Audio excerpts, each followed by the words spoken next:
Yeah, I'm connected on my phone. I just it kind of close.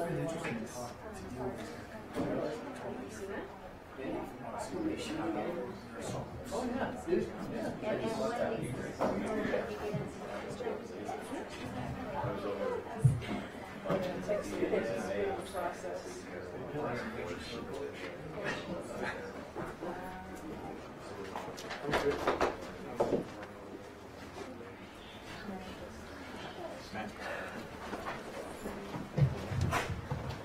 Good afternoon, everybody. Thank you so much for coming.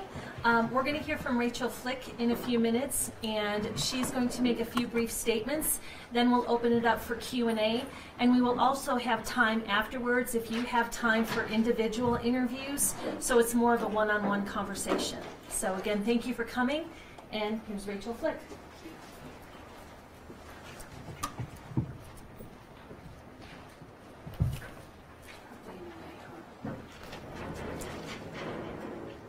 So I just wanted to thank you guys, first of all, for coming today. I know a lot of you have reached out and wanted to know how we're doing as a family, and my heart would be to have a one-on-one with each and every one of you and sit down and share where we're at. And I just recognize that with Micah's passing, my capacity has diminished in a way to be able to have those individual conversations over and over again. So thank you for obliging this group setting, and I appreciate that. I have to thank the community again. I think that I could thank the community every day for the rest of our life, and it really wouldn't be adequate for what has been poured out to us. Every card is being read. Every gift is opened. We have gotten numerous cards from schools for Levi and Eliana, and we're reading through each and every one of those. And I think that I believed before losing Micah that, that there were gifts that were too small to be worthy to give. And I have to say that in light of receiving so much generosity for him, that's totally changed my perspective. And one of my favorite gifts is receiving a small Ziploc baggie with a couple of quarters from a little girl in a school that I think is probably around the same age as Levi and Eliana, and that those kind of things are so precious to us. So I just want to thank you guys as a community and as a nation at large. I mean, we have received every postmark possible in the nation, from Georgia to Washington, New York, California, all the way across Texas. I mean, agencies, individuals, everyone. I mean, it's just overwhelming. And every couple days, my brother-in-law Chris and my friend Kendra and I, we get together and we have card opening parties, and we open all the gifts and all the cards and all the checks and all of those things. And so I just want to acknowledge that you guys have been so faithful and humblingly generous to us. I also need to thank the Sheriff's Office. A couple days after Micah died, I was reading the newspaper and seeing articles about him and just kind of catching up, and I read for the first time that we were going to be losing our health insurance on March 1st, and I had no idea that we would lose that in light of his death. And quickly from that place learned that Sheriff Elder was working on that, and at this point now we have insurance that is covered for up to through the following year by the county and by the Sheriff's Office. And not only our health insurance is being looked at and taken care of, but Sheriff Elder is reviewing and transforming many policies to make sure that we and our family are cared for, and that, God forbid, anyone should be in our place in the future, but that there will be policies in place to make sure that they have their financial needs met. not only a sheriff elder and the community, the friends and co-workers of Micah concerned about us, but I know that the community at large is concerned for our well-being, and so I wanted to take the opportunity to tell you kind of how we're doing, because I know that you're curious. So Eliana and Levi and I are forever changed. We were far from a perfect family, but we all loved each other very much, and we told each other that we loved one another all the time. Micah was the best dad, and he played with Eliana and Levi as long and often as possible. He was always taking them to the park, playing hours of football with Levi, and would take Eliana to coffee shops with a fresh sketch pad where they could both enjoy their love of art and connect in that way with creativity. Micah and I worked hard on a family culture of fun and connectedness, and every Friday night is family fun night, which usually consists of pizza and a movie or a board game. The Friday before Micah died, we were playing Scrabble Junior for the first time. We also made it a point to take the kids on dates separately and together, and on any given Saturday you might find us at a trampoline park, playing mini golf, or at a dollar movie. On Saturday, February 3rd, Micah took the twins to the Air Force Academy men's gymnastics meet while I attended a baby shower just for fun. That's the kind of dad he was. Not only was Micah a wonderful father, but he was an intentional and loving husband. Being a law enforcement officer is hard on marriages. The hours, the stress, the reality that each kiss goodbye may be your last. But Micah and I fought for each other and worked to meet one another's needs.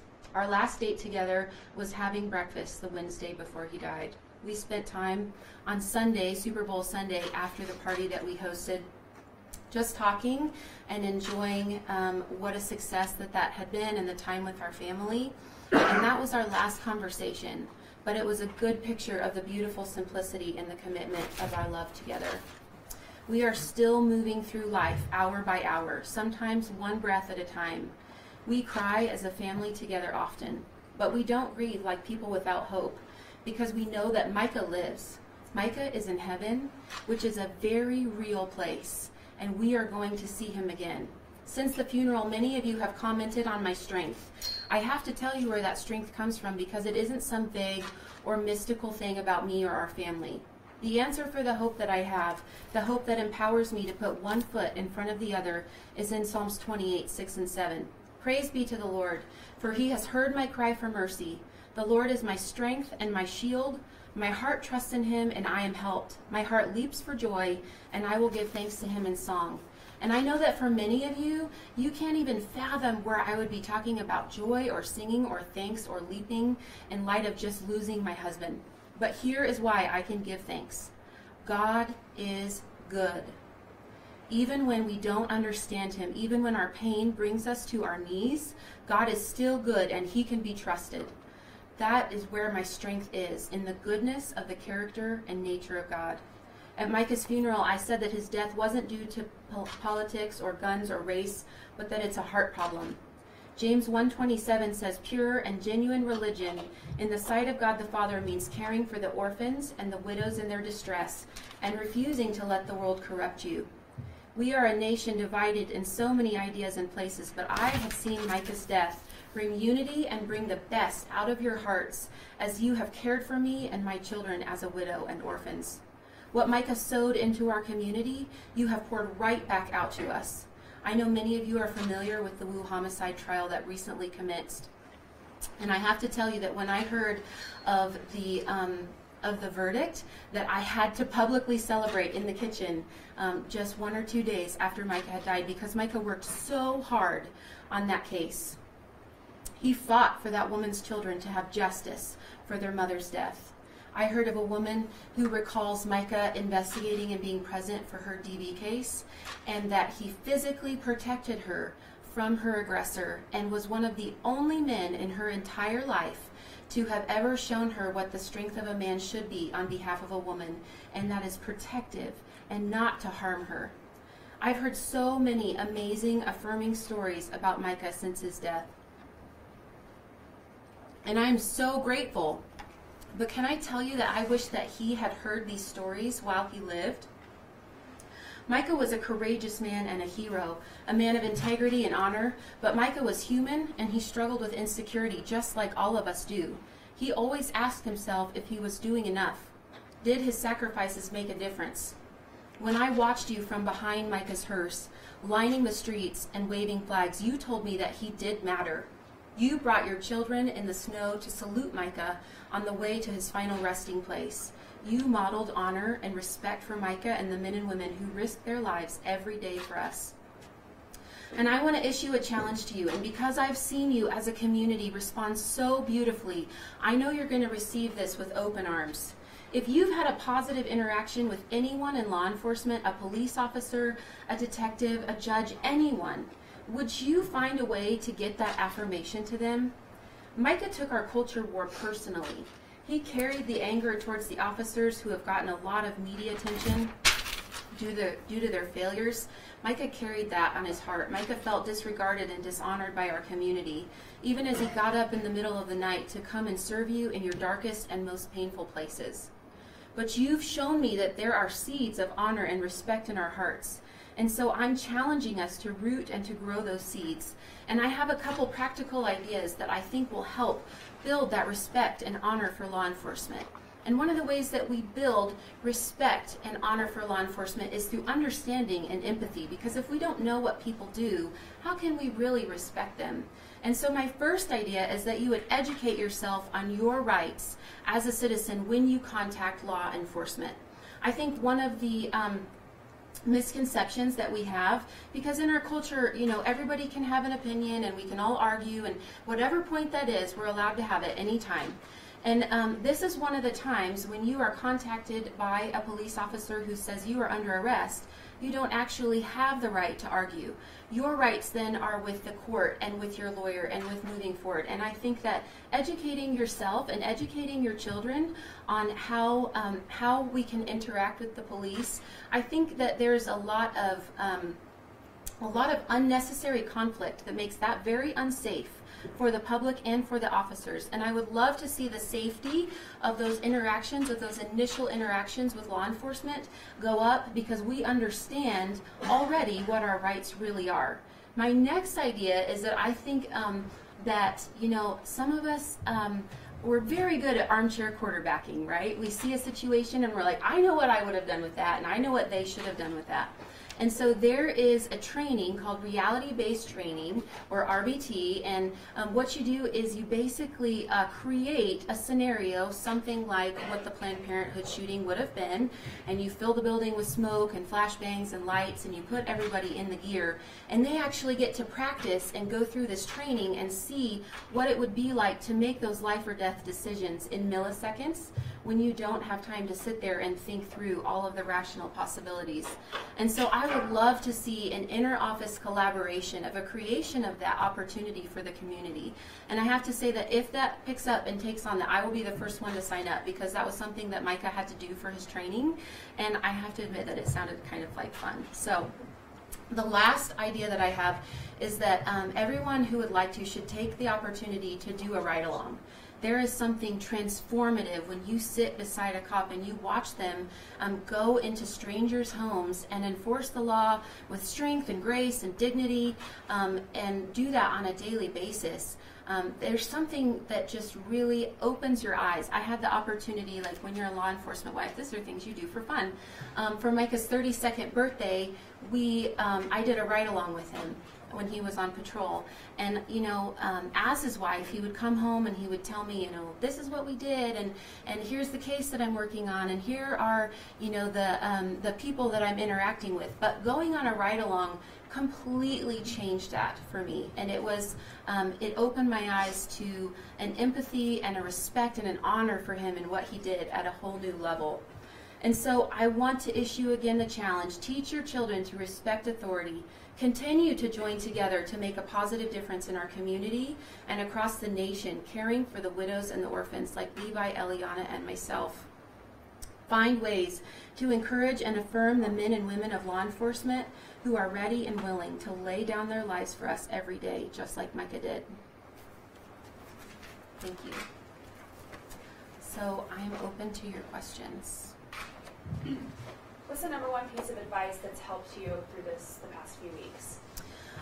I would say the number one piece of advice would just be to live in the moment. You know, it's really scary to think about a future without Micah. And so there's been most days where I really can't go an hour ahead of where I am. And to live in that moment and to take the grace and take the people that are surrounding me and the provision that's right there, that's how you keep breathing in and out. How are your two children doing? If you were to express what they're feeling right now, what would you say? Well, you know, I wanted to share with you just what an amazing dad Micah was, and that is a hole that will not be filled. And just like all the time that he spent with them and how he invested in them, you know, they're hurting. They're hurting. And they're doing the best that they can with the rest of our family, but they're living life hour by hour too. How old are they? 7. How do you explain to them? Do you explain to them what happened? So we had some deaths of grandparents, Micah and I's grandparents,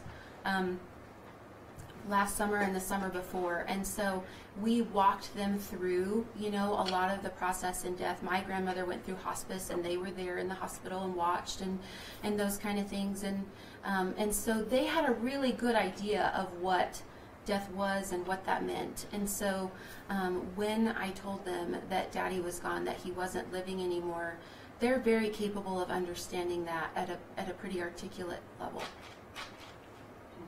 How do you tell your kids? So when I heard that Micah had, when I heard that he had been shot, I got a call from my brother-in-law who said, "Let me come and get you." And so we were waiting for Chris to come, not knowing. And then shortly after that, Under Sheriff Breister came and said, "Let me come and get you." And so they arrived within minutes of each other, and the kids got in the car with my brother and sister-in-law, and I got in the car with Under Sheriff Breister. And I'm grateful for that because it gave me 10 or 15 minutes to have those emotions, to have that response without the kiddos in the car. And then they were following shortly behind me and at the hospital. And so when they came in, I pulled them in on my lap and told them that Daddy wasn't alive anymore.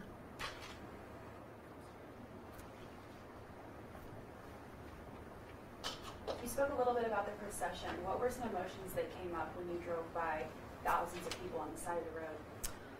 You know, I think I was familiar with Garrett Swayze's funeral. I had watched that a couple years ago, and so I had seen the funeral piece, and that was a funeral that Micah attended, and he loved the honor and the ceremony that's included in that. And so I had a little bit of an idea what a line of duty death would include, but not to the extent that it was.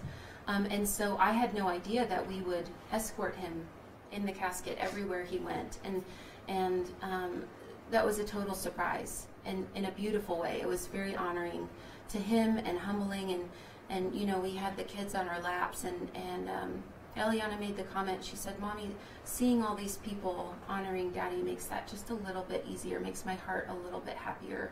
And so we just felt blessed by the outpouring of the community. There's one thing that you would want people at home to take away. What would you want them to take away from your husband's death? You know, I think the thing that has really been settling with me is that tomorrow is not certain. You know, we live like it is, and we live like we're going to have that, and it's not. And so, you know, there's that song, Tim McGraw, "Live Like You Were Dying."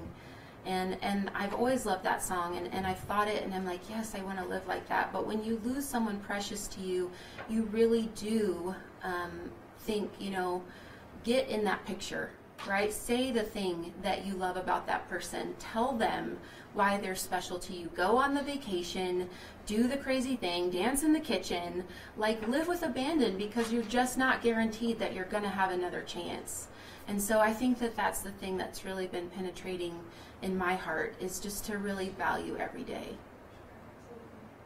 Unfortunately, this has happened multiple times just since Micah's death already around the country. What would you say to those families just about what you've learned in the last few weeks? Well, I would say that I'm so sorry. You know, I was very aware of the officer, I can't remember names, but the officer who, I think it was up in Aurora on New Year's Eve. Maybe somebody can help me. Parrish. That when Zach Parrish died, and you know, he has 2 young children, and just similar family situations. And Micah felt very impacted and empathetic to that, and I just, my heart hurt. But the reality of it is that you kind of go, I can't think about that. I can't think about the reality that could be us. And then, you know, several weeks later it was, and I just sat there in the hospital and thought, I don't want to be in this club. This is a terrible club to be in. And so I just want to say to those wives and children that I'm so sorry, and our arms are around you. And I don't really have any advice for you, because we've been doing this for 3 weeks, and there's no expert on losing your husband in the line of duty. But our love and our prayers are definitely with you. Can you make sure that in order to spell your kids' names correctly, can you spell them for us, please? Levi is Levi, and Eliana is Eliana. And spell your name for us too, because you spell Rachael. Thank you so Mhm. much. Is there anything we're not asking you that you would like to add in your letter so eloquent? Is there anything else you want to talk about?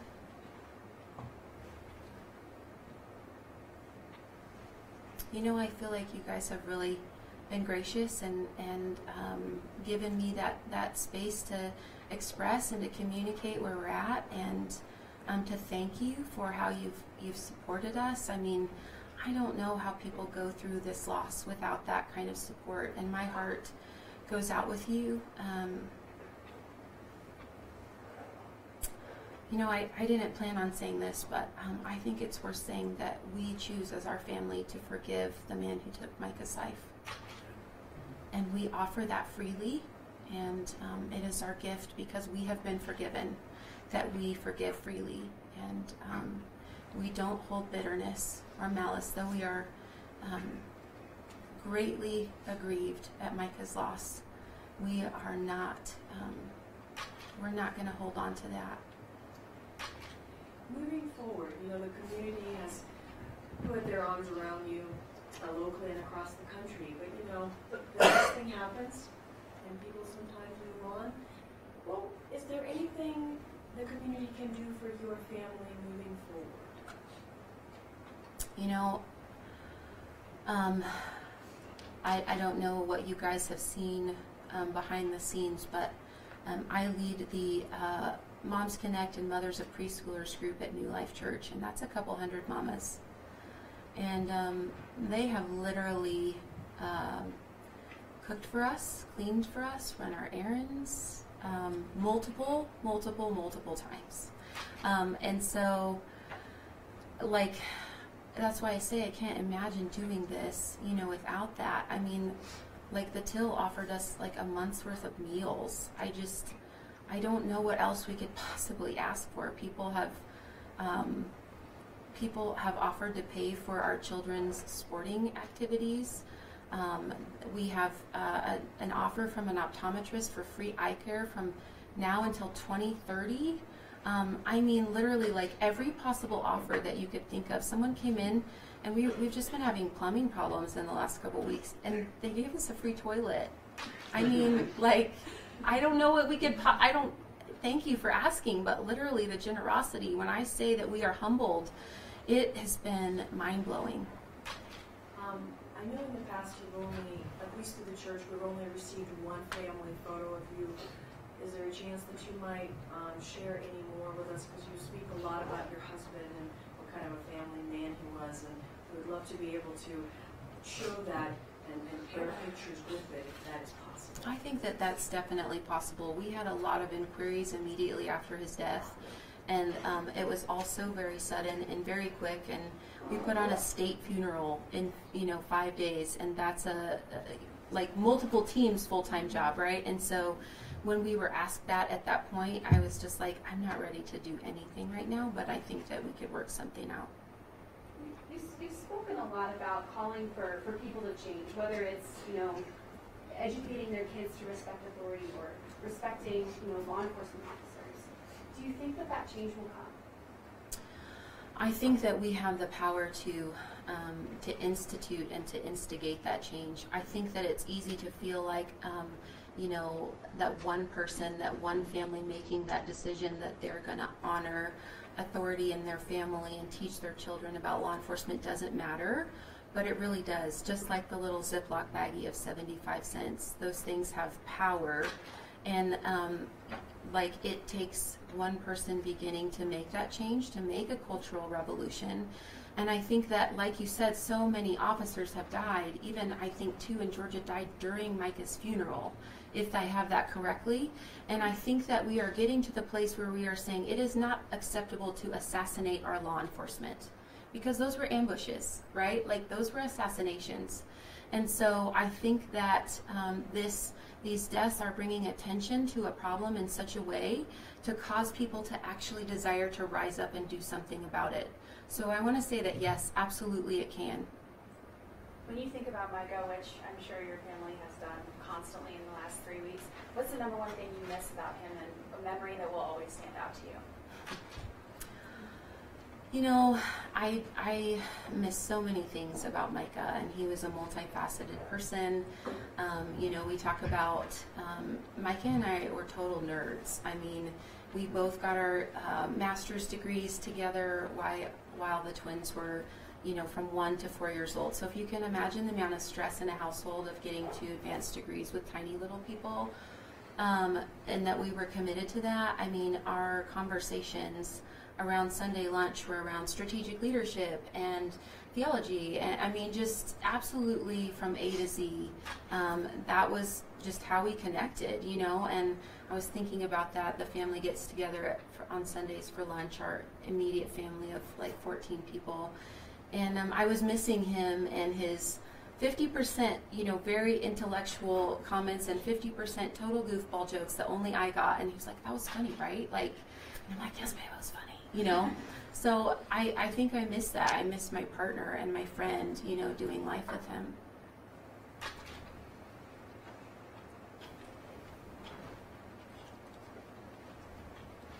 Okay, if there's no more questions, that'll conclude the press conference piece. If you would like to do a one-on-one interview, I'm going to kind of have Rachel over here, and we'll kind of do it on this side of the room. And that's it. Thank you again for coming. Thank you.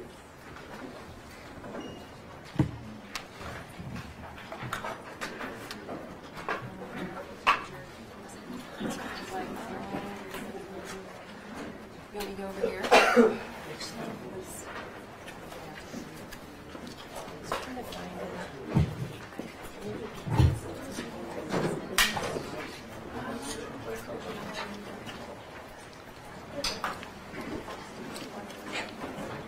Oh, that's all right.